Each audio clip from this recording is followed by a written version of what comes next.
पूज्य महाराज जी सच्चिदानंद परम सौंदर्य माधुर्य निधि श्री कृष्णचंद्र के अनुराग में छके रहते थे। कभी दर्शन करने जाना वेणु विनोद कुंज में, सामने मनोहर दास जी बाबा की बड़ी कृपा हुई जो उन्होंने अपने सदगुरुदेव भगवान की वो भावमयी झांकियां जिस समय जिस भाव में मगन थे उसे छवि रूप में अंकित कर लेते। आज हम सब लोगों के लिए नेत्रों को सुख प्रदान करने के लिए ऐसे लगाए। आप दर्शन करना जाके कैसे कैसे महाभाव में महाराज जी स्थित रहे।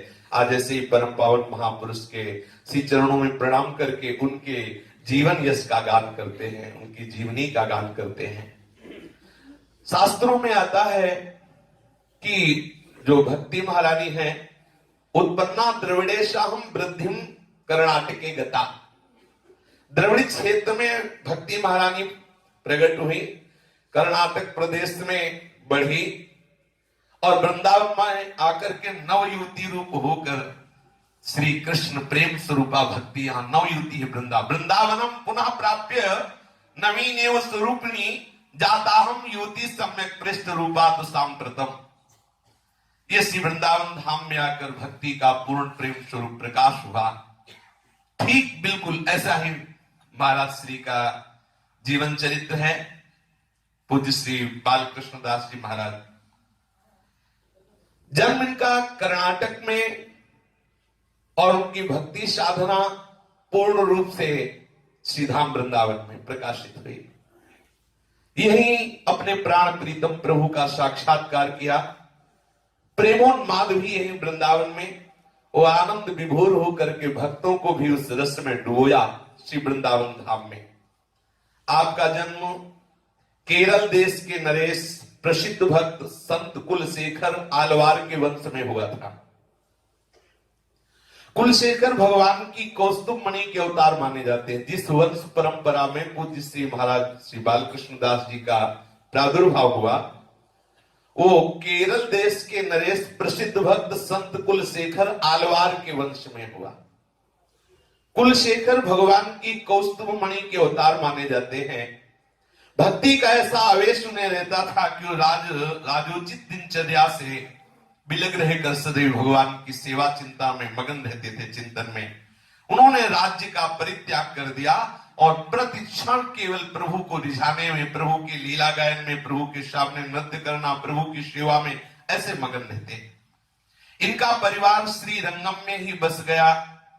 जब एकादश सती के उत्तरार्ध और द्वादश सती के पूर्वार्ध में वैष्णव आचार्यों के शिखामणि शेषावतार आद्याचार्य श्री रामानुज ने श्री रंगम क्षेत्र को केंद्र बनाकर विशिष्टाद्वैत और पांचरात संप्रदाय की पुनः प्रतिष्ठा की और उसका प्रसार किया, तो ये कुल उनसे दीक्षित हुआ आचार्य चरण श्री रामानुजाचार्य जी से। किंतु तत्कालीन चोल सम्राट कुलोत्तुंग के वैष्णव विरोध से उत्पीड़ित वो जो ये कुलोत्तुंग नाम का जो राजा था ये बहुत विरोध करता था। किसी को भी कंठे तिलक लगाए देखता तो वैष्णव को दंड देता, वृथा पहुंचाता और विरोध करता। स्वयं आचार्य चरण जी को भी रंगम छोड़ना पड़ा उसके कारण। और कर्नाटक में मैसूर के पास एक स्थल पर अपना आवास बनाया। वहां श्री नारायण के एक विशाल मंदिर का निर्माण किया और इसी आधार पर उस स्थल का अभिधान तिरुनारायणपुरम रखा, जो अवांतर काल में मेलकोट के नाम से विख्यात हुआ। मेलकोट कुलशेखर वंशी परिवार भी आद्य श्री रामानुजाचार्य के साथ श्रीरंगम से तिरुनारायणपुरम अर्थात मेलकोट आ गए। यहां श्री रामानुजाचार्य ने सन 1100 से 1118 तक यहां विराजमान है और इसी स्थल पर सन 1116 में उन्होंने होयसल सम्राट बिट्टिक को विष्णुवर्धन के नाम से दीक्षित किया।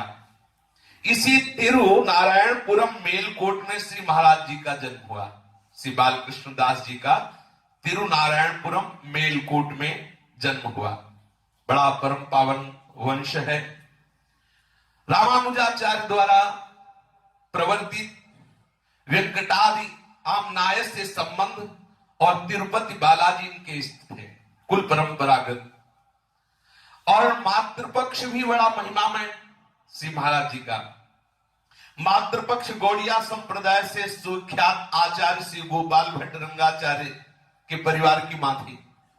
पितृपक्ष आचार्य श्री रामानुजाचार्य से दीक्षित और मातृपक्ष आचार्य श्री गोपाल भट्ट रंगाचार्य ने सुशोभित किया। श्रीमन महाप्रभु श्री चैतन्य देव के ये समकालीन उनके पिता श्री वेंकट भट्ट के घर पर ही श्रीरंगम में महाप्रभु ने अपनी दक्षिण यात्रा में चातुर्मास व्यतीत किया था। महाप्रभु श्री कृष्ण चैतन्य देव की विशेष कृपा इनके ऊपर थी।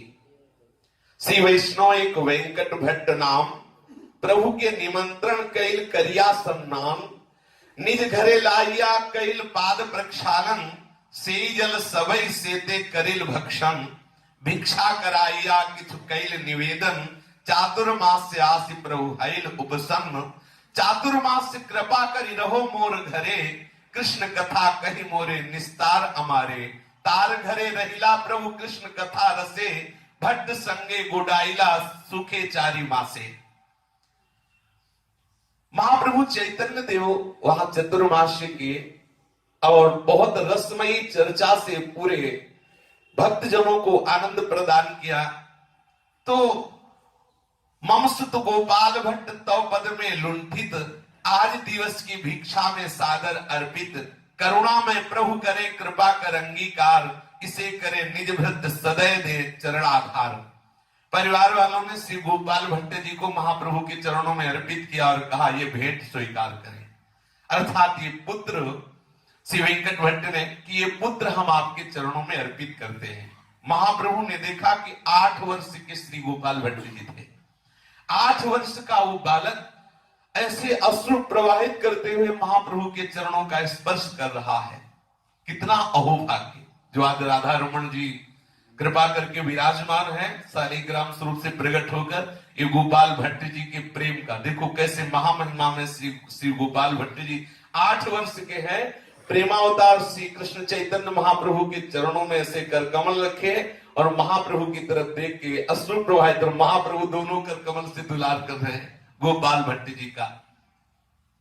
महाप्रभु ने गोपाल भट्ट जी से कहा कि कल कावेरी में स्नान करके आना, मैं तुम्हें दीक्षा दूंगा। कल प्रभात आना करके कावेरी स्नान, सविध दीक्षा तुम ही एकमात्र मम दीक्षित शिष्य प्रधान, तुम में ही करता मैं स्वी तेज आधान। महाप्रभु ने उन्हें गोपाल मंत्र प्रदान किया और अद्भुत आशीर्वाद दिया कि तुम्हारे इस द्वारा बहुत भक्ति का विस्तार होगा, तुम बहुत भक्ति मार्ग के विद्वान होगे, तुम जिस पर कृपा करोगे निश्चित उसे श्री कृष्ण मिल जाएंगे।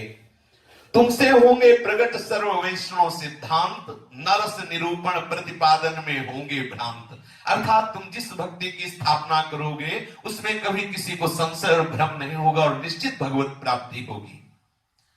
वही श्री गोपाल भट्ट जी अंततो गत्वा श्री धाम वृंदावन पधारे, जहां आपके पूजित श्री शालिग्राम से साक्षात प्रिया प्रीतम प्रकट हुए, जो राधा रमन जी के रूप में। प्रिया प्रीतम का मिलित रूप श्री राधा रमन लाल जी है। श्री राधा रमन जी आज भी भक्तजनों को महान आनंद प्रदान कर रहे हैं। महाप्रभु चैतन्य देव की कृपा का अनुभव श्री गोपाल भट्ट जी को जो हुआ, तो गोपाल भट्ट का प्रेम ही श्री राधा रमन जी के रूप में आज विराजमान है।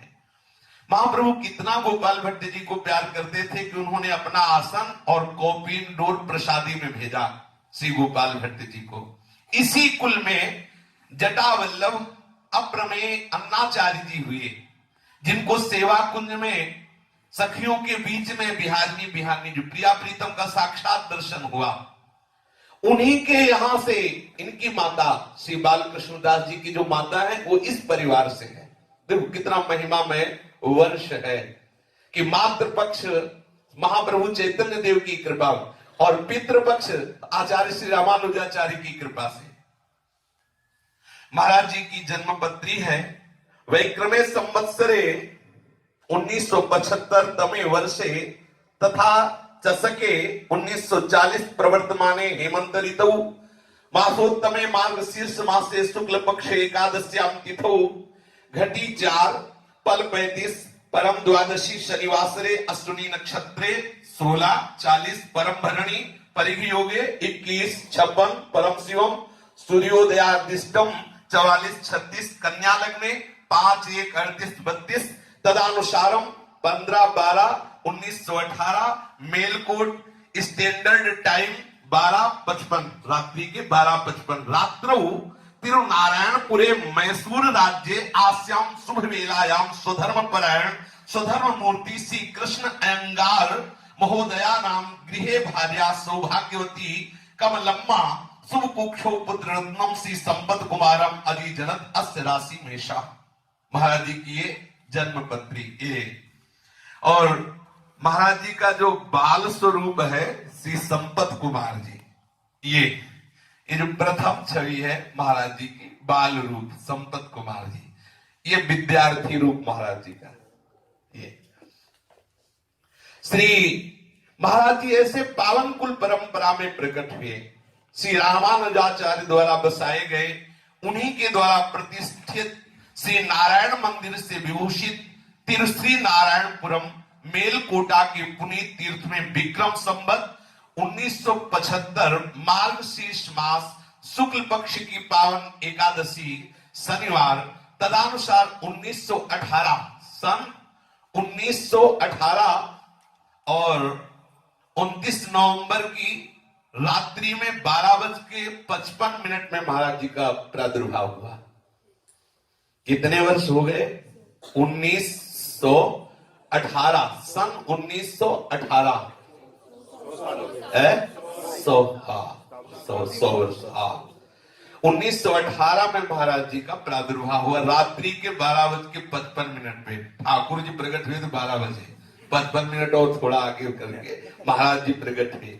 जन्म के समय भरणी नक्षत्र, मेष राशि और कन्या लग्न प्रवर्तमान थी। मासा नाम मार्गशीर्ष हम भगवान ने कहा है, तो इस मार्गशीर्ष के उद्घोषक भगवान श्री कृष्ण ने इसी एकादशी तिथि पर शास्त्राब्दियों से पूर्व श्रीमद् भगवद गीता का उपदेश किया था कि मोक्षदायिनी एकादशी जो कही जाए, जिसमें ओम प्रकाश जी पधारे, महाराज जी उसी रात्रि में पधारे आए। गीता जयंती का समारोह इस तिथि पर होता है। इस प्रकार पावन कुल परंपरा, पवित्र तीर्थ और पुनीत तिथि की त्रिवेणी से उद्भासित श्री महाराज जी का प्रादुर्भाव हुआ।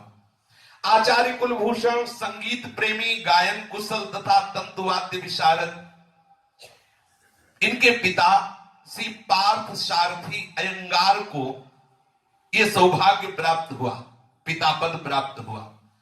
वैसे इनका नाम तो श्री कृष्ण अयंगार था, श्री कृष्णन अयंगार, किंतु बाद में उन्होंने अपने नाम को स्वयं परिवर्तित किया, पार्थ सारथी अयंगार।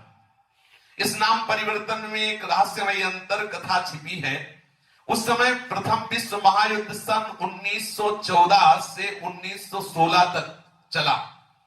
इस दौरान श्री कृष्णन अयंगार फ्रांस में थे। भारत की स्वाधीनता के प्रयासों के समय में एक क्रांतिकारी दल यूनाइटेड किंगडम और फ्रांस में सक्रिय थे। इनसे श्री कृष्णन अयंगार का संपर्क था। इनकी एक अंतरराष्ट्रीय बैठक में सम्मिलित हुए थे। ब्रिटिश गवर्नमेंट को इसका पता चल गया। उसने रियल्म डिफेंस एक्ट के तहत इनके विरुद्ध वारंट जारी कर दिया। ये छिपकर वहां से भाग आए, स्वदेश लौट आए, पर इन्होंने अपना नाम बदल दिया। नाम रखा पार्थ सारथी अयंगार। वैसे पूरा नाम पहले का था श्री कृष्णन अयंगार। इसी नाम से फिर बाद में विख्यात हुए पार्थ सारथी अयंगार। ये महाराज जी के पिता का नाम है। आपकी राजनीति की भूमिका देश स्वतंत्र कराने की भावना और भगवान की भक्ति पहले महापुरुषों में देखा गया है। भाई जी के भी जीवन में राधा बाबा के देश के प्रति भी बहुत ममता थी कि हमारा देश विरोधी भावों से बचे, हमारा देश भगवत भक्ति से युक्त हो, स्वतंत्र हो। बड़े सुंदर संस्कार इनके पिताजी की थे। इनकी संपूर्ण दिनचर्या भगवत दिनचर्या के अंतर्गत ये हरि कीर्तन ऐसा करते, हारमोनियम बजाते हुए, कि जब कीर्तन करते तो ऐसा लगता सभा में श्री कृष्ण पधार चुके। इतना आनंद होता जब ये कीर्तन करते, हारमोनियम बजाते हुए इनके पिताजी। और चित्रकला में भी आपकी सक्रिय रुचि थी। महाराज जी की जो माता थी कमलम्मा, जो गौड़ेश्वर संप्रदाय के परिकर में प्रकट हुए, महाप्रभु की कृपा पात्र वंश में बड़ी भक्तिमती थी और दर्शन शास्त्र की निष्णात, संस्कृत भाषा की विख्यात कवित्री थी। संपूर्ण संस्कृत भाषा का उनको ज्ञान था। स्वभाव बड़ा मृदु था, बड़ी भक्ता थी। दर्शन शास्त्र में वो आचार्य थी। माता जी जो थी महाराज जी की, धारा प्रवाह संस्कृत बोलने का अधिकार, धारा प्रवाह संस्कृत और कन्नड़ भाषा में आपने भक्ति संबंधी काव्य रचनाएं भी की। महाराज जी का जब जन्म हुआ तो विद्वानों ने नाम रखा संपत कुमार जी। श्री महाराज जी का नाम संपत कुमार जी। और 9 संतानें, पहले ऐसा होता था 9, 12 ऐसे ही होते थे। हमारे दो अलग सिद्धांत नहीं था। 9, 12, 15, 18 ऐसे होते थे। हरिवंश महाप्रभु के भी जो पिता का नंबर आता तो बोले कितने थे, कहीं आता है 12, कहीं आता है 9, मतलब 9 संतानें, 5 पुत्र और 4 पुत्रियां। इनके नाम यदुगिरी, संपत कुमार, वेदवल्ली, राजगोपाल, रंगनाथ, श्रीमोहन, गीता अर्थात श्यामला, ज्योति और इंद्राणी। 5 पुत्र 4 पुत्रियां। सब संततियों में ज्येष्ठ कुमारी यदुगिरी थी और इसके बाद श्री संपत कुमार जी अर्थात महाराज जी, ये यदुगिरी से 3 वर्ष छोटे थे। बाल्यावस्था से ही इनमें एक सबसे बड़ा विशेष गुण था, जहां लेटा दिया वहीं लेटे हैं, जैसे बैठा दिया वैसे बैठे हैं। न रोना है, न देखना है, न बोलना है, न सुनना है, गुण सुन एकदम शांत। ये होता है महापुरुषों की कुछ विलक्षणता होती है, साधारण बालकों से विलग होता है उनका जीवन। प्रारंभ से ही लग रहा था कि कोई महापुरुष है, न किसी से बोलना, न जैसे छोटे बच्चे रोते हैं, चीखते हैं, ऐसा कुछ नहीं। जिधर लिटा दिया उधर लेटे हुए, बैठा दिया बैठा, पवा दिया पा लिया, शांत एकदम गंभीर रहते और बड़ी कुशाग्र दृष्टि, बड़ी कुशाग्र बुद्धि, जिसकी तरफ देखते बहुत गंभीरता से देखते, बड़ी सूक्ष्म दर्शिता थी। सुंदर दुलार से अब ये 5 वर्ष की अवस्था के हुए, इनके ओठ चलते रहते थे। ये पूर्व से जो महापुरुष जन होते हैं, ये एक जन्म की भक्ति नहीं होती। जैसे अपने पीछे चर्चा श्री ओम प्रकाश जी के पावन यश के कथन श्रवण हुआ। आप देखो इतना छोटा सा बालक और कैसी उत्तम भक्ति, बड़े बड़े परमहंसों की दिनचर्या उसके जीवन में। ये क्या, बहुत जन्म से भगवत भक्ति करते चले आ रहे हैं, परिपक्व अवस्था को प्राप्त हुए। महाराज जी के ओठ हिलते रहते, बच्चापन में भी लगता कुछ जप रहे हैं। 5 वर्ष की आयु में आपको बुखार हो गया, बहुत भयंकर बुखार हो। 3 वर्षों तक बुखार रहा, 3 वर्ष तक, 3 दिन नहीं, 3 वर्ष तक बुखार रहा। ना आप रोते, ना किसी से बोलते, जो दवा पवा दी गई, दवा पवा दी गई, नहीं, ओठ हिलते रहते। ऐसा लगता भगवान नाम जप कर रहे। शांत स्वभाव, सहनशीलता की चरम सीमा, 3 वर्ष तक बुखार, स्वभाव बड़ा गंभीर। ऐसी व्याधि में भी ना तो रोए, ना किसी परिजन को कष्ट दिया। शरीर अत्यंत क्षीण हो गया, आप शांत ध्यानस्थ पड़े रहते।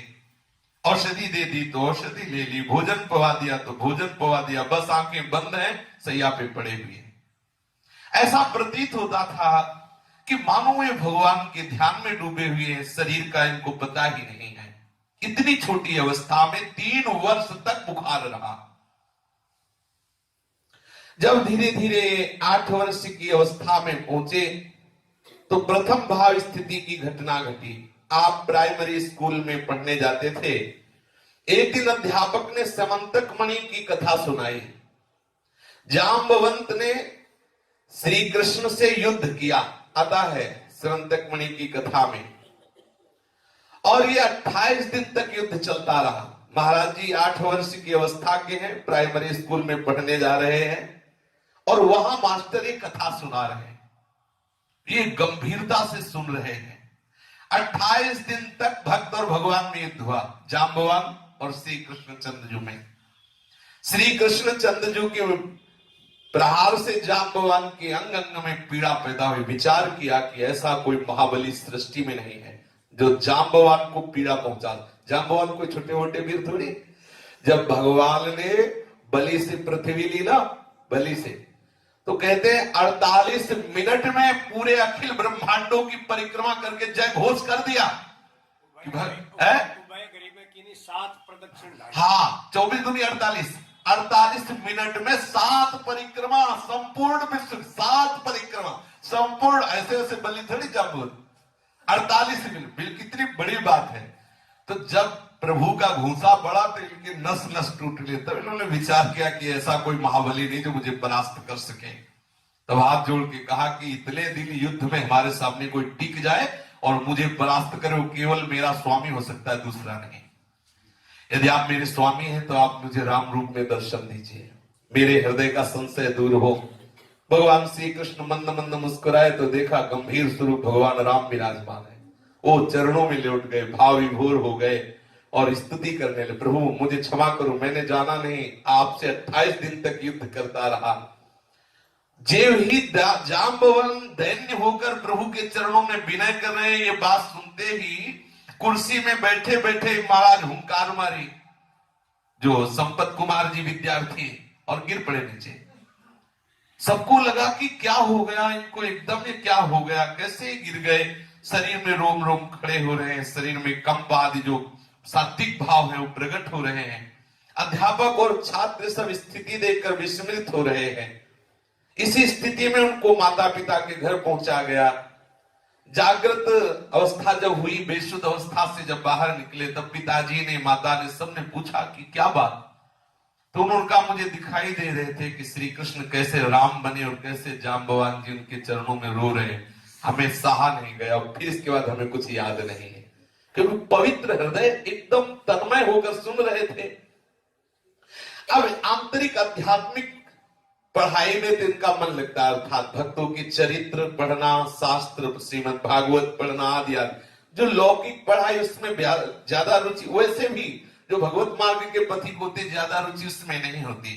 महाराज जी की विशेष रुचि आध्यात्मिक शास्त्रों में हुई। 10 वर्ष की छोटी अवस्था में ये बहुत से संतों के चरित्र पढ़े और सुने। माता बैठ के सुनाया करती थी चरित्र महाराज जी को। भगवत भक्त बनाने में सबसे पहले गुरु होती है माता। माता के उपदेश का बहुत बड़ा प्रभाव पड़ता है। श्री परमहंस रामकृष्ण देव जी की जीवनी महाराज के हाथ पड़ गई, संपत कुमार जी के हाथ, मानो जैसे आग में घी पड़ गया हो। रामकृष्ण परमहंस देव की जीवनी पढ़ते ही आपके हृदय में बड़ी विकलता हुई कि मुझे भी यह स्थिति प्राप्त करनी है जो रामकृष्ण देव जी की स्थिति है, जो विवेकानंद जी का विवेक है, जो राम तीर्थ जी का चिंतन है, वही मेरा चिंतन होना चाहिए। छोटी सी अवस्था में 10 वर्ष में ही निश्चय कर रहे हैं अंदर से कि मुझे भगवत प्राप्त बनना है, मुझे इस संसार के भोग नहीं चाहिए। बार बार परमहंस देव श्री रामकृष्ण देव जी की जीवन वृत्ति अर्थात वो जीवनी पढ़ते, एक एक बात का चिंतन करते, बस हृदय में भक्ति का वो अंकुरण हुआ जो बड़े बड़े महापुरुषों को जिस ऊंचाई पे पहुंचाता है। आपके हृदय में बात जागृत हो गई कि मेरा जीवन ठीक रामकृष्ण परमहंस की तरह ही होना चाहिए, मैं संसारिक बनकर जीवन व्यतीत नहीं कर सकता।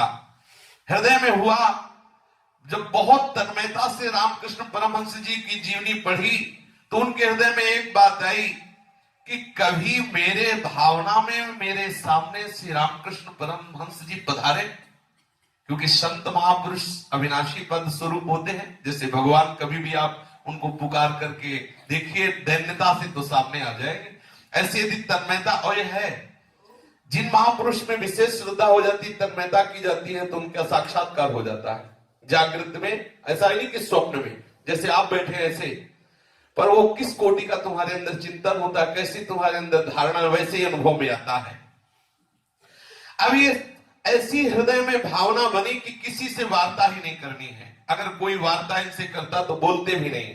भाई बहनों के साथ पढ़ने तो जाते, और जैसे मान लो तांगे पे बैठना है, कई बच्चे हैं बैठे हैं वार्तालाप कर रहे हैं, आप बोलते ही नहीं। अगर कोई ज्यादा बात करता तो वो कहते थे कैसे लोग हैं, ना तो नाम जप कर रहे हैं ना भगवान की बात कर रहे हैं, व्यर्थ की बातें करते हैं। अगर बात करनी तो भगवान की बात करो या नाम जप करो, व्यर्थ की बातें मत करो। देखो कितने सावधान है इतनी छोटी अवस्था में महाराज जी।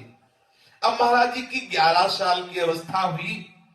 आप अपने पिताजी, बड़ी बहन तथा परिवार के साथ एक बार प्रार्थना की कि मुझे रामकृष्ण परमहंस देव जी के मंदिर में ले चलो। इतनी तन्मयता छोटी अवस्था में। तो माताजी, पिताजी और बड़ी बहन के साथ दर्शन करने गए परमहंस श्री रामकृष्ण देव जी के मंदिर में। मंदिर में जगमोहन पर जे ही परमहंस जी के विशाल श्री विग्रह पर, चित्र पर दृष्टि पड़ी तो आप देखते ही रोमांच होने लगा, नेत्रों से अश्रु बरसने लगे और भावावेश में इनके शरीर में सात्विक भाव जागृत हुए। थोड़ी देर तक आप एकदम खोए रहे। परिवार के लोगों ने देखा कि इनका शरीर तो जड़ हो रहा है, नेत्र खुले हुए हैं, पलक झपना बंद है। सब आश्चर्यचकित हो गए कि रामकृष्ण परमहंस में ऐसी दृढ़ भावना, ऐसी दृढ़ निष्ठा इनकी, ये कोई साधारण बालक नहीं है। थोड़ी देर वहां रुके, धीरे धीरे इनका भाव शांत हुआ, शरीर शिथिल हो गया। परिवार के सदस्य इनको संभाल कर घर ले आए। तब से घर के व्यक्ति आप इनसे कहा करते थे कि अब मुझे लगता है तू भी परमहंस बनेगा, क्योंकि रामकृष्ण परमहंस से तेरा बहुत व्यवहार हो रहा है, तू उन्हीं के चरित्र पढ़ता है, उन्हीं का चिंतन करता है, उन्हीं से प्यार करता है, तो तू भी परमहंस ही बन जाएगा। ऐसे विनोद में घर के भाई बहन कहते। आपको भगवत चरित्र पढ़ने का एक व्यसन सा हो गया। जहां एकांत होते तो भगवत बहुत ये होना चाहिए। उपासक को कभी खाली समय नहीं बैठना चाहिए। महापुरुषों के जीवन चरित्र, भगवान की रसमयी लीलाएं, कथाएं हर समय मन को पढ़ाते रहना चाहिए। आप अधिक जागरण में समय देते, अर्थात बहुत कम सोते, उस अवस्था से ही अधिक समय जागरण में देते और बड़ा संकोची स्वभाव। आप अपनी कोई भी भागवतिक बातें सबको बताने की चेष्टा न करते, अर्थात सबसे अपने भावों को छुपाने की चेष्टा करते। महापुरुषों के जीवन चरित्र में एक एक बात का चिंतन करना चाहिए। भक्त का कैसा जीवन होता है, ये भगवान ही महापुरुषों के रूप में आकर अपने को बताते हैं कैसे हमें प्रभु की भक्ति करनी। महाराज जी का संकोची स्वभाव, वो अपने भावों को बहुत गोपनीय रखते, कोई जान ना जाए कि हम ऐसी भक्ति कर रहे हैं। माता पिता और बहन यदुगुरी, इनका रुझान कीर्तन में बहुत था। 10 लोग एकत्रित हो गए, खूब नाम कीर्तन करते। तो संपत कुमार जी भी उनके साथ कीर्तन में रहते। संपूर्ण परिवार एक बार कीर्तन में तुमकुरु में निवास किया। यही आपकी पढ़ाई भी थी। संपत कुमार जी बसवन गुड़ी में अपने नाना श्री नरसिंह अयंगार के घर पर रहे। कुछ दिनों बाद पिता ने श्री संपत कुमार, कुमारी वेदवल्ली और अनुज राम गोपाल को मामा श्री वेंकटाचार्य के घर पढ़ने के लिए बंगलौर में रखा। श्री संपत कुमार जी धीरे धीरे अब 16वें वर्ष में प्रवेश कर चुके। महाराज जी की अवस्था 16 वर्ष की हुई। तीव्र बुद्धि होने के कारण आप स्वभावतः पढ़ाई में बड़े प्रवीण दिखाई देते। अंदर की पढ़ाई अलग थी, लेकिन एक बात और देखा गया कि जो भगवत भजन करने वाले होते हैं वो कभी फेल नहीं होते, क्योंकि उनकी बुद्धि बड़ी पवित्र होती है। उनको ज्यादा माथा नहीं लड़ाना पड़ता। अगर संसारिक बात भी एक बार बता दो और ठीक से सुन ले तो जीवन में कभी भी सुन लेना, क्योंकि उनकी मेधा शक्ति बलवान होती है। इसलिए वो ज्यादातर अगर लौकिक भी पढ़ाई पढ़ी तो उसमें बहुत अच्छे नंबरों से पास होते, क्योंकि ज्यादा दिमाग लगाने की जरूरत नहीं। आपकी तीक्ष्ण मेधा का प्रभाव स्कूल में सभी विद्यार्थियों के ऊपर पड़ता। आप यहाँ लगभग 3 साल रहे। यहाँ पर भी आप परमहंस देव राम कृष्ण जी का चरित्र सदैव पास रखते, उसी का चिंतन करते और शेष समय भगवान नाम जप करते, भगवत लीला का चिंतन करते। धीरे धीरे महाराज जी के चित्त में संसार की असारता के विचार उठने लगे। बाह्य व्यवहार से आपका मन शुरू से उपराम था। ये सबसे उदासीन रहते, एकांत में बैठना अच्छा लगता। सभी भाई बहनों के रहने के लिए वहां एक ही कमरा था। अध्ययन करके जब भाई बहन सब सो जाते तो आप जाग करके फिर चिंतन करते, बिल्कुल शांत एकांत में, और यही निश्चय करते कि मेरे हृदय की प्यास पढ़ने लिखने से बुझने वाली नहीं, ये भाई बहन माता पिता के पास रहने से बुझने वाली नहीं। मुझे भगवत चिंतन करना है, मुझे रात में सोना नहीं है। मैं उस वस्तु के लिए व्याकुल हो रहा हूं जो धीरे धीरे मुझे अपना बना रही है। हृदय में एक पीड़ा उत्पन्न होती।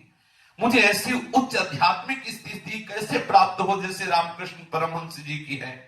आकांक्षा करते, हृदय विकल हो जाता, कैसे?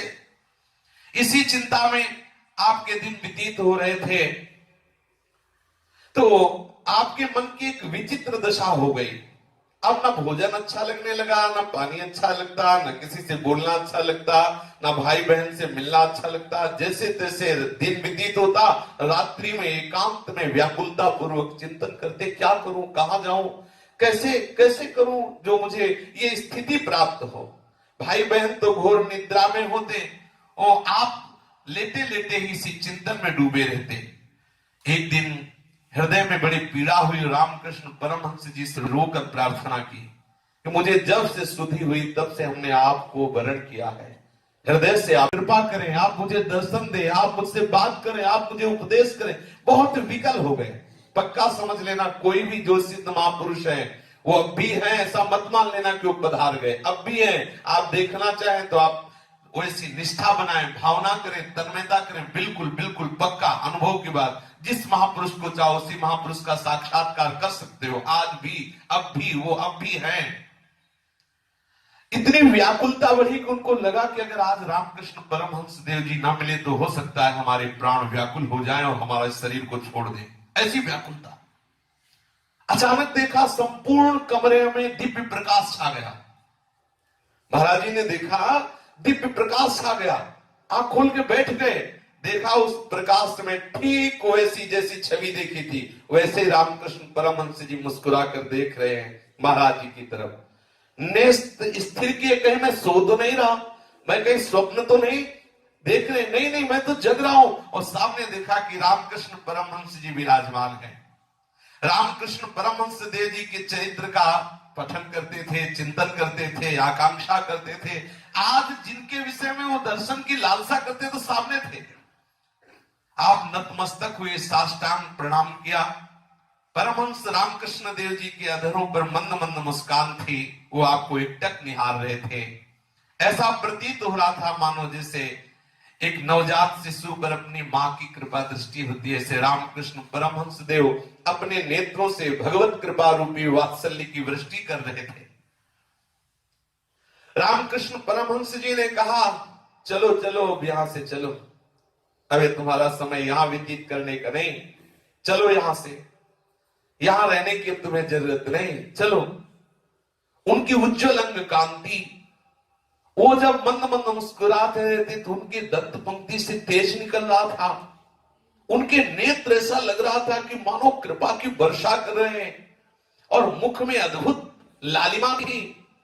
ऐसा लग रहा था पूरे कमरे में इत्र छिड़क दिया गया है। रामकृष्ण परमहंस देव जी की उपस्थिति में संपूर्ण कमरा सुवासित। ऐसी महामहिमामयी भगवती की स्थिति पूज्य महाराज जी की। परमहंस देव जी के अधरों से ये मृदुल शब्द निकल रहे थे, चलो चलो तुम्हारा समय यहाँ का नहीं, तुम्हें मैं लेने आया हूं, चलो। ऐसे मंद मुस्कुरा करके बोल रहे थे और महाराज जी के नेत्रों से सतत अश्रु प्रवाह हो रहा था। अपने भाई बहनों को जगाया और कहा, देखो देखो परमहंस जी पधारे हैं, रामकृष्ण परमहंस जी पधारे, दर्शन करो। बहन वेदवल्ली और राजगोपाल हड़बड़ा कर उठे तो उन्हें रामकृष्ण परमहंस नहीं दिखाई दे रहे थे, केवल सुगंध, वो सौरभ और वो कमरे में प्रकाश। वो बार बार कहते कि इतना सुंदर सुगंध आ रही, इतना सुंदर प्रकाश, कहां है परमहंस देव? बोले सामने। बोले नहीं, मुझे नहीं दिखाई दे रहे।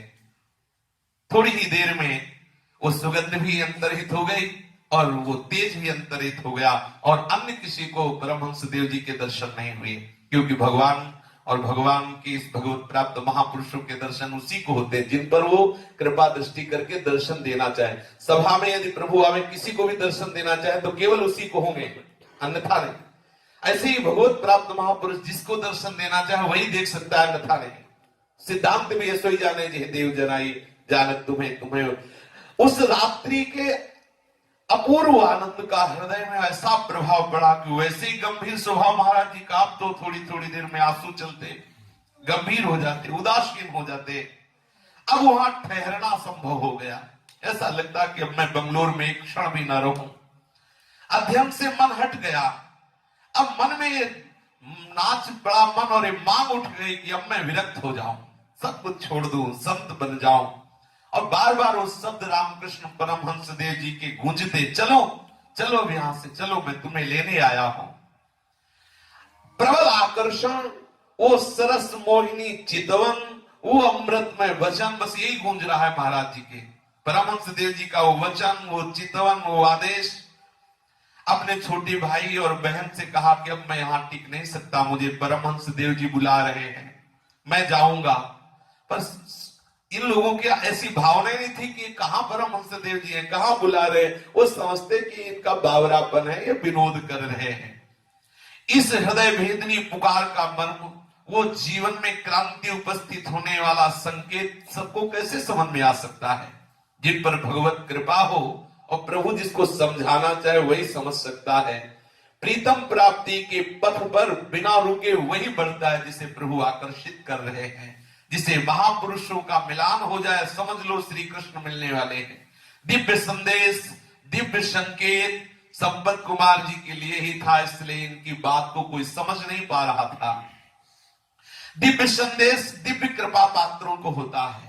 दिव्य प्रेम का आवाहन सुनकर भला कोई कैसे रुक सकता है? अब आप देखिए, क्या महाप्रभु चैतन्य देव को किसी भी स्थिति से घर से भागना चाहिए था? क्या आप विचार करो, वही वृद्धा सची माता और 9 किशोरी विष्णु प्रिया जी, दूसरा कोई पानी देने वाला नहीं है। पर ये प्रेम का ऐसा स्वभाव, ऐसा स्वरूप है कि वो ये सब परवाह नहीं करता। तो बड़ी विचित्र दशा की बात है, किसी भी स्थिति में नहीं भाग। मां वयोवृद्धा और 9 किशोरी आज तक गली में नहीं निकली अकेले, विष्णु प्रिया जी। अब कौन इनको संभालेगा, कौन? लेकिन एक बार भी महाप्रभु ने मुड़ के नहीं देखा और संन्यास ले लिया। ऐसा ही है जिसके हृदय में भगवत प्राप्ति की चाह प्रकट होती है, वो तो साक्षात प्रभु है। लेकिन जिसके भी हृदय में भगवत प्राप्ति की चाह प्रकट होती है, उसका विचार हरण कर लिया जाता है। क्या होगा मेरे बाद, मेरे माँ का, मेरे पिता का, मेरी बहन का, मेरे भाई का? अगर ये विचार है तो अभी भगवत प्राप्ति की चाह है ही नहीं। जिसके हृदय भगवत प्राप्ति की चाह होती है वो सब विचारहीन कर देती है। केवल एक बात रहती, कैसे मुझे प्रीतम मिले, कैसे प्रीतम मिले। दिव्य संकेत श्री रामकृष्ण परमहंस जी का ऐसा होता है। प्रभु से रो रो के प्रार्थना करनी चाहिए कि हमारे तो बस की बात है नहीं, लेकिन यदि आप हमारे चित्त को खींचे तो माया की ताकत नहीं कि वो रोक सके। गोविंदा बढ़तात्मानो न निवर्तंत मोहिता। गोविंद जिसके चित्त को चुरा लेते हैं वो रोकने पर भी नहीं रुक सकती। गोपीजनों को गोविंद ने आकर्षित किया तो कोई रोक पाया गोपीजनों को? प्रार्थना करनी चाहिए कि हे श्री कृष्ण, किसी संत के रूप में या जैसे भी आप समझें, हमें भी आदेश करें, हमारे भी चित्त को ऐसे ही खींच ले कि कोई भी बाधा आपसे मिलने में बाधा न पहुंचा सके। कहीं हमारे हृदय में कोई विचार ना आ जाए, मैं कैसे रहूंगा, मेरे माता पिता कैसे रहे, बूढ़े माता पिता हैं, हम ही उनके इकलौते लड़के हैं, कैसे पालन पोषण होगा? अपराध नहीं लगेगा तो सबसे बड़ा अपराध तो इन आचार्यों को लगना चाहिए। आप देखिए, महात्मा बुद्ध नवजात शिशु, बिल्कुल नवजात शिशु, और उनको छोड़ करके महात्मा बन रहे। देखो भगवान शंकराचार्य वयोवृद्धा माता, दूसरा कोई पानी देने वाला नहीं। तो सबसे ज्यादा अपराध तो इन महापुरुषों को लगना चाहिए। अरे हम आए ही हैं केवल भगवान को रिझाने के लिए। ये लौकिक व्यवहार माया जनित है। बड़े भाग्यशाली हैं जो इन माया जनित व्यवहारों की बेड़ियों को तोड़कर श्री कृष्ण मिलन के लिए भाग पड़ते हैं। आगे चर्चा। श्री राधा वल्लभ लाल की।